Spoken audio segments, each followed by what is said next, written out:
Баршаңызға сәлем, сіздермен мен Береке. Менің каналыма қош келдіңіздер. Бүгін біз сіздермен дәл осындай әп-әдемі болып шығатын сосиска в тесте дайындайтын боламыз. Видеоны қарамас бұрын арнама жазылып алыңыз және де видеоны соңына дейін қараңыз. Ең алдымен біз қамырымыздың апарасын дайындап аламыз, яғни ыдысымызға жылы суымызды құйып, үстіне қантымызды салып, дрожжымызды салып, жақсылап біркелкі етіп араластырамыз. 2 ас қасық айранымызды саламыз. Мен заттардың мөлшерінің барлығын описаниеда жазып қалдыратын боламын. Сұйық майымызды салып, және де 2 ас қасық ұнымызды саламыз. Және де бетін жауып 15 минутқа қалдырып қоямыз. 15 минуттан кейін қамырымыз осылай көтеріліп әдемі болып тұрады. Яғни дрожжымыз шақса деген сөз. Енді үстіне тұзымызды саламыз.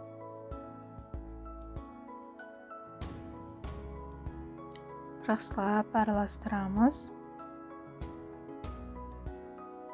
Енді ұнымызды салып, жұмсақ қамыр илейтін боламыз. Бірінші осылай қасықтың көмегімен араластырамын. Одан кейін қолымызбен қамыр илейтін боламыз.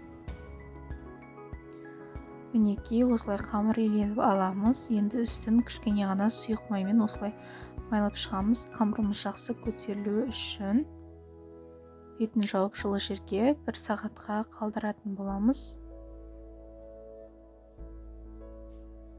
Мінекей біздің қамырымыз осылай көтеріліп шығады. Енді үстеліміздің үстіне ұн сеуіп жіберіп, қамырмен жұмыс жасайтын боламыз. Ең алдымен осылай ұзынша бөліктерге бөліп алып, қажетті бөліктерімізді жасап шығамыз. Менде осындай 17 дана шықты, яғни 17 сосиска в тесте жасайтын боламыз. Бетін жауып тұрып, шетінен алып істейтін боламыз. Сосисканың көлемінен кішкене ғана ұзындау болатын қамыр жаямыз осылай жұқалап, және де шеттерін дәл видеодағыдай екі шетін осылай кесіп шығатын боламыз.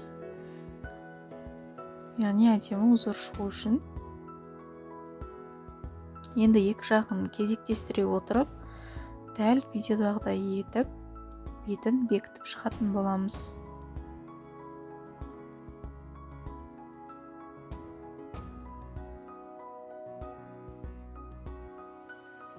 Соңғы жағын осылай жапсырып жүрсеңіздер болады. Мінекей осындай болып шығады біздің узорымыз. Енді барлығын жасап болғаннан кейін бетін жұмыртқамен жағып шығатын боламыз. Яғни біздің сосискаларымыздың беті осылай жып-жылтыр болып, әдемі болып пісу үшін осылай жағып шығатын боламыз. Осы уақытта біздің пешіміз қосулы тұру керек. Қызып тұру керек. Пешке жіберетін боламыз. Мінекей біздің сосискаларымыз осылай әдемі болып пісіп шықты. Жып-жылтыр қызарып, әп-әдемі болып шығады. Суға иленсе де қамыры өте жұмсақ, әп-әдемі болып шығады. Сіздерге де дәл осы рецептпен жасап көруге кеңес беремін.